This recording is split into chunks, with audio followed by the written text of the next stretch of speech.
찬송가 300장 찬송입니다.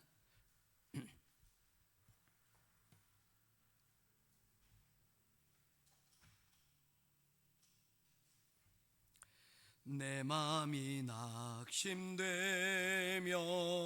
근심에 눌릴 때 주께서 내게 오사 위로해 주시네. 가는 길 캄캄하고 괴로움 많으나 주께서 함께하며 내 짐을 지시네. 그네가 내게 족하네. 그네가 족하네. 이 괴로운 세상 지날 때 그네가 족하네. 희망이 사라지고 친구 날 버릴 때 주 내게 속삭이며 새 희망 주시네. 싸움이 맹렬하여 두려워 떨 때에 승리의 왕이 되신 주 음성 들리네. 그네가 내게 족하네. 그네가 족하네. 이 괴로운 세상 지날 때 그네가 족하네. 니 가득 차고 눈물이 흐를 때 주 나의 곁에 오사 위로해 주시네. 환난이 닥쳐와서 어려움 당할 때 주님의 능력 입어 원수 그네가 내게 족하네. 그네가 족하네. 이 괴로운 세상 지날 때 그네가 족하네. 아멘. 찾으실 하나님의 말씀은 느헤미야 제7장입니다 7장 1절부터 4절까지 말씀 보도록 하겠습니다.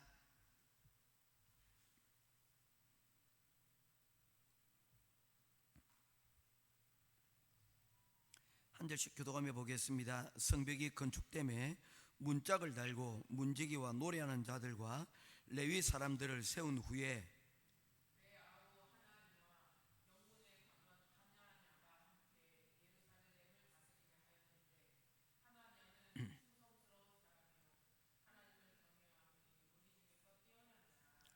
내가 그들에게 이르기를 해가 높이 뜨기 전에는 예루살렘 성문을 열지 말고 아직 파수할 때에 곧 문을 닫고 빗장을 지르며 또 예루살렘 주민이 각각 자기가 지키는 곳에서 파수하되 자기 집 맞은편을 지키게 하라 하였노니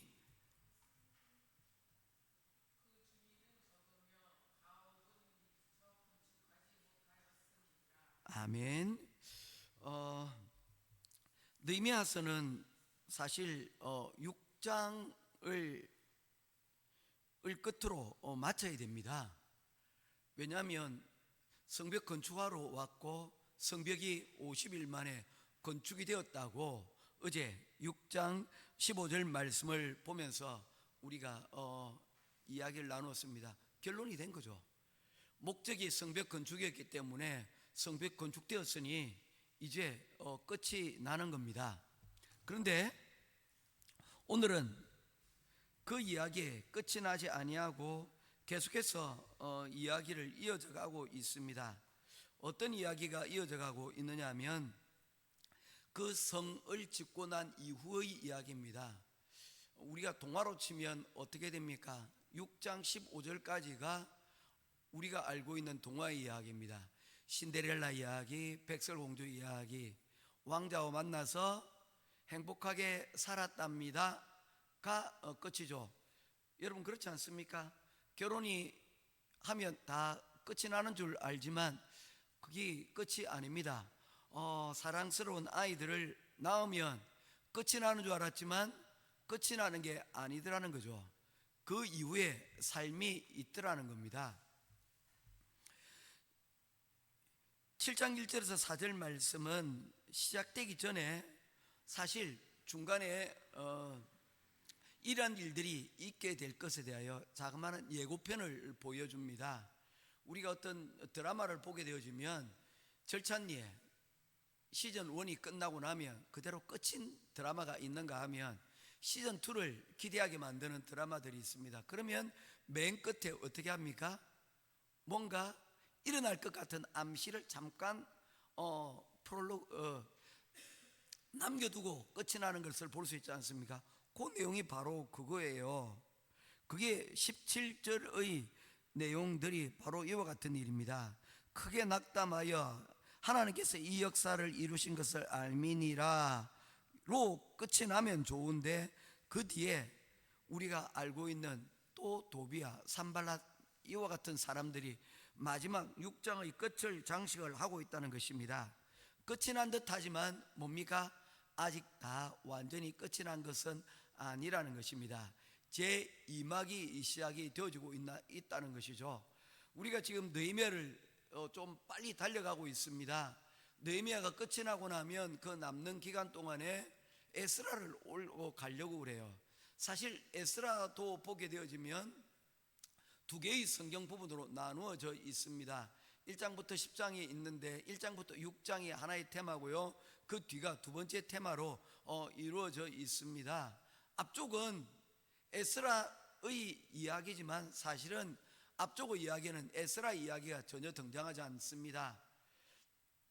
이스라엘 사람들이 바벨론으로 예루살렘에서 포로로 잡혀가지고 바벨론으로 잡혀갈 때 세 차례의 포로로 끌려갑니다. 그런데 돌아올 때도 역시 세 차례에 걸쳐서 다시 예루살렘으로 들어오게 되는 기록을 가지고 있죠. 첫 번째가 스룹바벨이 귀환을 합니다. 총독으로 이 예루살렘을 다스리기 위해서 오는데 그에게는 한 가지 목적이 있었습니다. 바로 예루살렘 성전을 새롭게 하고 짓는 것입니다. 그는 많은 반대 끝에 이 예루살렘 성전을 완성하게 됩니다. 그러나 그가 성벽도 같이 건축을 하려고 했는데 그것은 우리가 느헤미야를 보다시피 굉장히 복합적인 정치적인 문제들이 있었습니다. 왜냐하면 성전을 짓는 것은 성전을 짓는 것으로 끝이 나 종교적인 일로 끝이 나지만 성벽을 짓는 일은 자칫 정치적이고 메시지가 반란을 일으킬 수도 있다는 그런 메시지를 줄 수도 있기 때문에 자칫 오해를 일으킬 수도 있는 일이기 때문에 또한 그 일을 하려고 하는 사람이 총독이라면 능히 반역을 꿈꿀 수 있는 사람이 될 수가 있기 때문에 이것을 사실은 할 수가 없었습니다. 손을 댈 수가 없었다는 것이죠. 그래서 예루살렘 성전만 짓고 끝이 났습니다. 그 성전이 지어졌다는 소식을 듣고 두 번째로 포로 귀환을 해서 찾아온 사람들이 바로 에스라와 그 일행들입니다. 그 에스라와 그 일행들이 하고자 하는 일은 무엇입니까? 성전은 지어졌는데, 교회는 지어졌는데 그곳에서 제대로 된 예배가 드려지지 못하고 있었기 때문입니다. 자, 그렇다면 이 예배를 통하여서 우리 하나님 앞에 지었던 지난날의 잘못들과 죄를 우리가 회개하고 고백하고 우리가 다시금 새롭게 되어지자라는 그런 사명을 가지고 에스라가 건너왔습니다. 물론 성공적이었죠. 그런데 어려움에 봉착합니다. 결국에는 성벽이 없다 보니까 이곳에 왔던 그 뜨거움들이 예배로 인하여서 많은 부흥들이 있어 왔지만 결국에 현실의 어려움에 봉착하게 되니까 결국에는 어떻게 됩니까? 어려운 가운데 한 사람 두 사람 다 떠나가게 되더라는 것입니다. 그 이야기를 듣게 된 것이 바로 느헤미야입니다. 예루살렘의 소식이 어떠냐? 성전이 지어졌고 그리고 그 예배를 드리기 위해서 부흥이 일어났다는 이야기를 들었는데 그 이후의 소식이 어떻더냐 했더니 성벽이 없고 성문이 그들을 지켜내지 못하게 되니까 그 뜨거운 부흥들이 결국에는 지금 유야무야 허지부지가 되어버리고 말았다는 것입니다. 그런 소식을 듣고 다시 제2의 이 부흥들을 일으키기 위해서는 무엇이 필요하다? 바로 성벽을 건축을 해야 되겠다는 것입니다. 예를 들면 이런 것과 같습니다.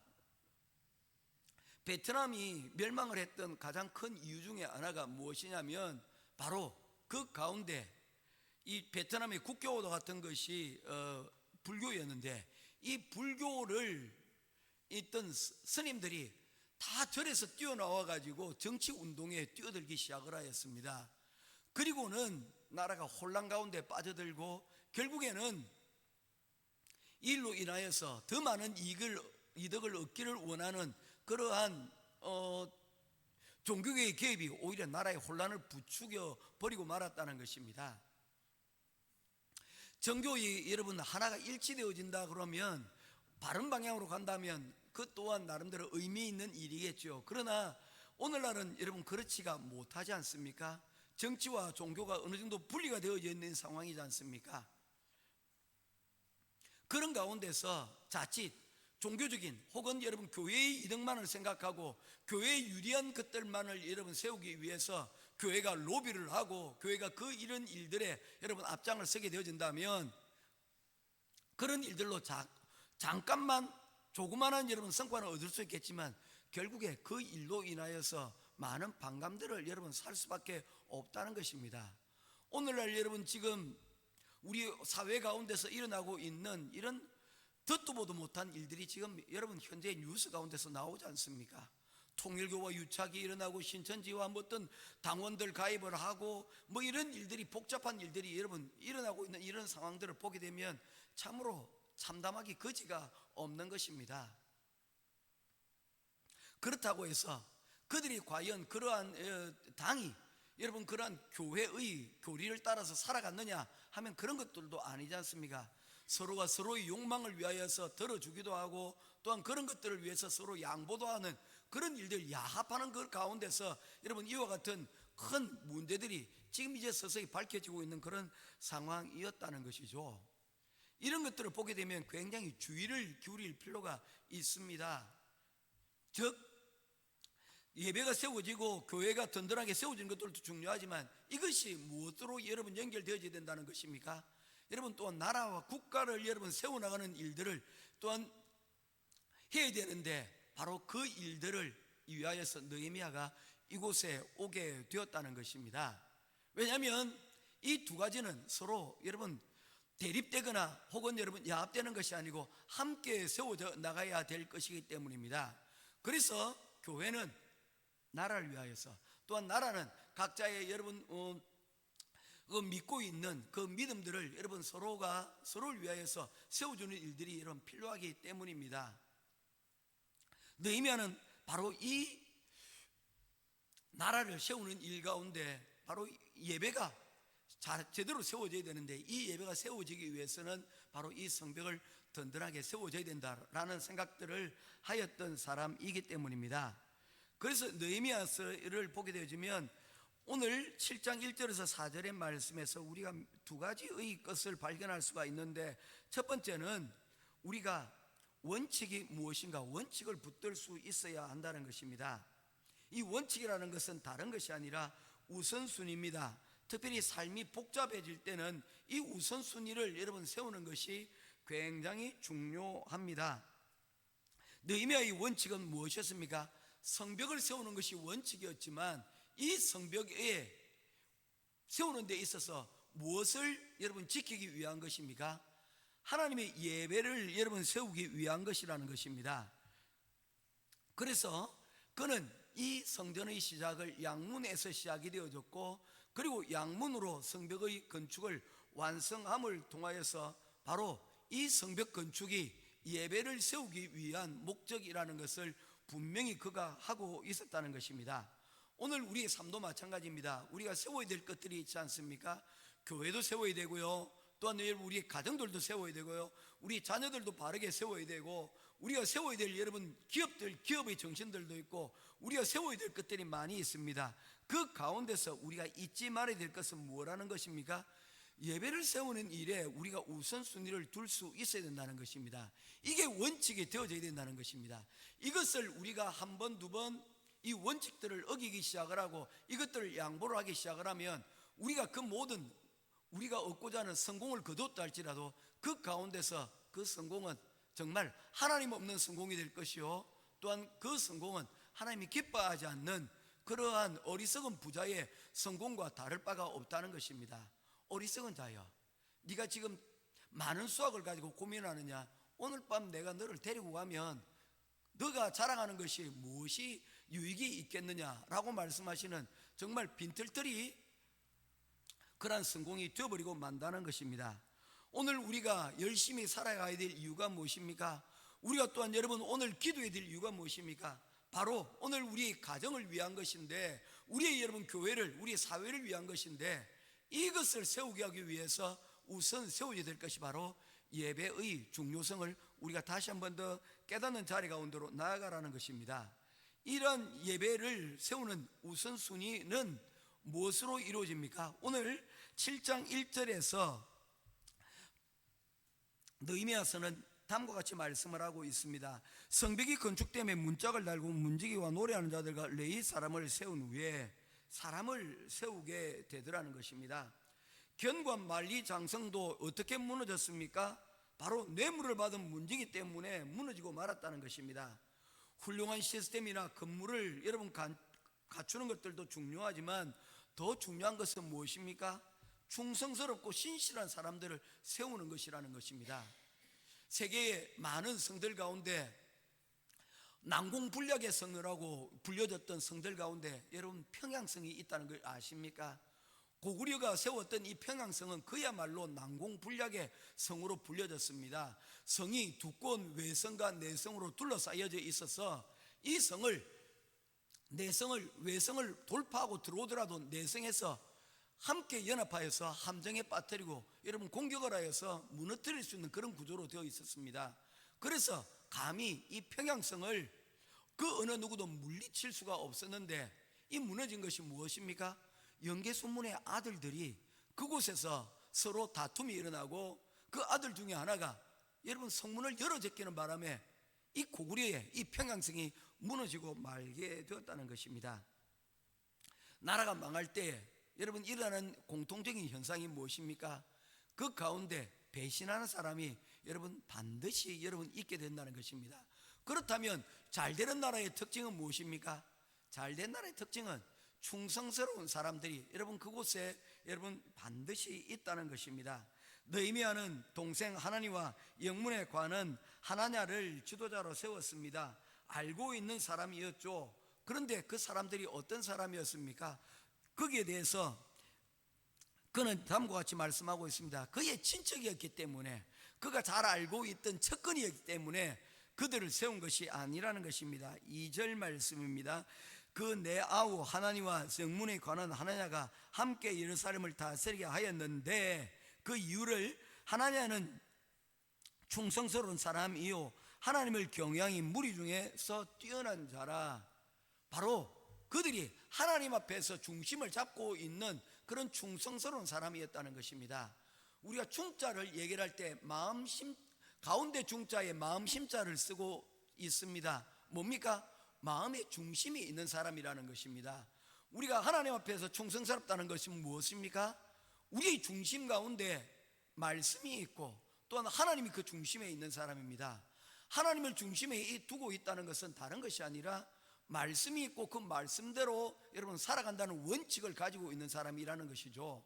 그래서 예배를 통해서 우리가 그 사람의 중심에 무엇이 있는가를 보게 되어지는데, 바로 그와 같은 충성스러움이 그들 가운데 여러분 있었다는 것입니다. 사람을 세우는 것, 이것이 우선순위가 되어져야 된다는 것이죠. 이 사람은 어떤 자리 가운데로 나아가야 됩니까? 바로 자신의 경험과 자신의 판단을 여러분 우선순위에 두지 아니하고 멈춤의 시간들을 통하여서 그 가운데서 하나님의 뜻이 무엇인지를 자신의 중심 가운데 있는 것이 바로 그 속에 있는 말씀의 중심을 따라서 여러분 그 멈춤의 시간을 통해서 그로 통하여서 분별력을 얻는 것입니다. 누가 그리하였습니까? 어제 우리가 살펴보았던 바로 느헤미야가 그와 같은 사람이었지 않습니까? 어떤 일들이 유혹들이 오고 그에게 많은 제한들이 왔을 때 그 제한들을 들여다보았다는 것이죠. 어떤 제한들을 들여다보았습니까? 그들의 제한이 그럴듯하지만 과연 내가 그 제한을 받고 오늘 이 마지막 마무리를 짓는 이 시점에서 내가 떠나는 것이 옳은가? 아니면 내가 그곳에서 그들이 그럴듯한 이야기지만 내가 이곳에 그대로 머물러 있는 것이 나은가? 여러분 결국에 판단하고 결정하는 것은 무엇입니까? 내 안에 중심이 있어야 되는데 그 중심에 깨달음을 주는 이가 바로 외부의 것이 아니라 하나님의 말씀이었다는 것입니다. 그가 그 원칙들을 지켜나갔을 때 그는 위험으로부터 자신뿐만 아니라 민족들 그리고 그의 사역을 모두가 다 살릴 수가 있었다는 것입니다. 우리에게도 이와 같은 멈춤의 시간을 통하여서 하나님의 이 우리를 향한 소명의식을 다시 한번 더 돌아보고 또한 사람들을 세우는 일에 앞장서며 나아갈 수 있는 저와 여러분 될 수 있기를 주님의 이름으로 축원드립니다. 이제 말씀을 한마디만 더 하고 마치려고 합니다. 오늘 느헤미야서를 보게 되어지면 오늘 우리가 읽었던 9절 이후에 수많은 사람들의 이야기가 등장을 하고 있습니다. 느헤미야 4장을 보았을 때 나타났던 그 사람들보다도 훨씬 많은 사람들이 이야기들이 이곳에 등장을 하고 있습니다. 주연과 조연들이 여러분 함께 있다는 것입니다. 좋은 영화들을 여러분 보게 되면 어떻습니까? 좋은 영화에는 주연 혼자만 여러분 이끌어가는 영화는 좋은 영화가 되지 못합니다. 항상 그에 걸맞는 주연급 같은 조연들이 있고요, 정말 자그마한 하나의 여러분 엑스트라들 한 사람 한 사람들이 그 맡겨진 일에 여러분 최선을 다할 때 옥의 티가 보이지 않고 그 영화가 전체적으로 여러분 아름다운 밸런스를 맞추고 있는 것들을 보게 되어집니다. 운동팀도 마찬가지인 것 같아요. 우리 손흥민 선수가 영국에서 뛰다가 미국으로 갔는데 미국에서 손흥민 선수가 뛰는 것을 보고 굉장히 놀란다고 그래요.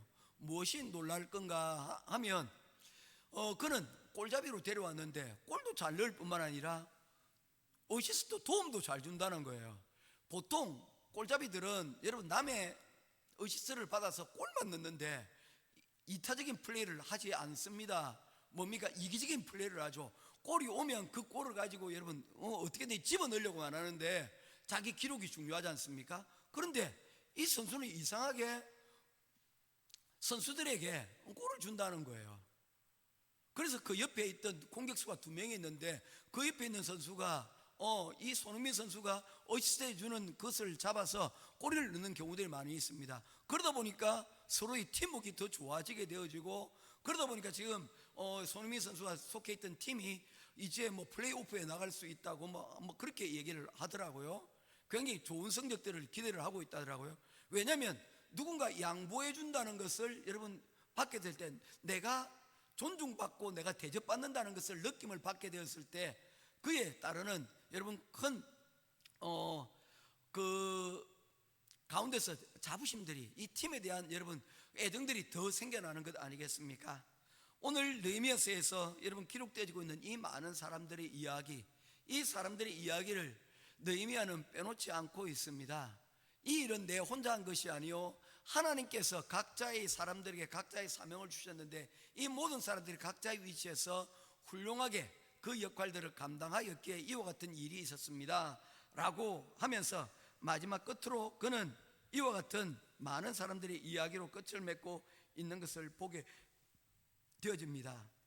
사랑하는 성도 여러분, 교회를 생활을 하고 공동체를 하다 보면 작은 내 하는 일들이 작고 보잘것없이 보일 때가 종종 있습니다.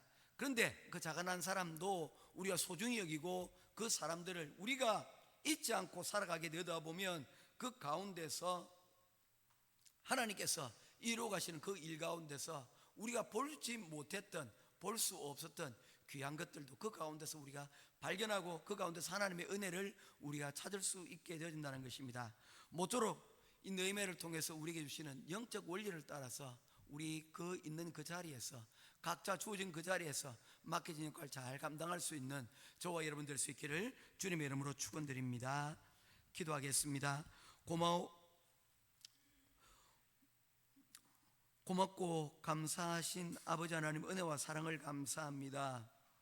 성벽이 건축되어지고 이제 모든 것이 다 끝이 났다, 손을 내려놓을 만한 그 상황에서도 느헤미야의 손은 여전히 끝이 나지 않았습니다.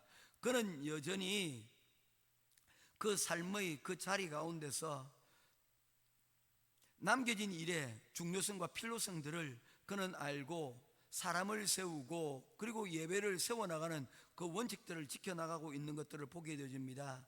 그리고 이 일에 함께하였던 작은 사람 한 사람 한 사람도 소중하게 여기고 그들과 함께 이 모든 일들을 이룰 수 있게 되었다라고 하나님께 감사하는 그러한 기록들을 오늘 우리가 보게 되어집니다. 오늘 우리에게도 이와 같은 이런 마음들을 하나님 우리가 잊지 않도록 도와주시옵시고, 우리가 조연으로 혹은 주연으로 있을 때 어떤 자리에 있든지 간에 하나님 함께 이 일들을 이루었다는 것에 대하여 하나님 우리가 자부심을 가지게 하시고, 지극히 작은 자의 손길이라도 우리가 소중하게 여길 수 있는 그런 우리들이 될 수 있도록 인도하여 주시옵소서. 오늘 우리의 가정을 돌아봅니다. 사람의 손길이 필요합니다. 오늘 그 사람의 손길에 하나님께서 세워주신 하나님의 말씀으로 무장한 우리가 그 일 가운데 쓰임받는 자리 가운데로 나아갈 수 있도록 인도하시고, 또한 우리의 이러한 터치들을 통하여서 하나님이 우리의 가정이 주님 안에서 세워지고 하나님 든든하게 하나님 영광 드러낼 수 있는 우리들이 되게 하여 주시옵소서. 오늘도 시간 기도하여 싸우니 우리 모든 기도 가운데 하나님께서 홀로 영광 받으시고 함께하여 주실 줄 믿고 우리 주 예수 그리스도 이름으로 간절히 기도드리옵나이다. 아멘. 하늘에 계신 우리 아버지여, 이름이 거룩히 여김을 받으시오며 나라의 임하옵시며 뜻이 하늘에서 이룬 것 같이 땅에서도 이루어지이다. 오늘날 우리에게 일용할 양식을 주옵시고 우리가 우리에게 죄의 전대를 사해 준 것 같이 우리 죄를 사하여 주옵시고 우리를 시험에 들게 하지 마옵시고 다만 악에서 구하옵소서. 대개 나라와 권세와 영광이 아버지께 영원히 있사옵나이다. 아멘.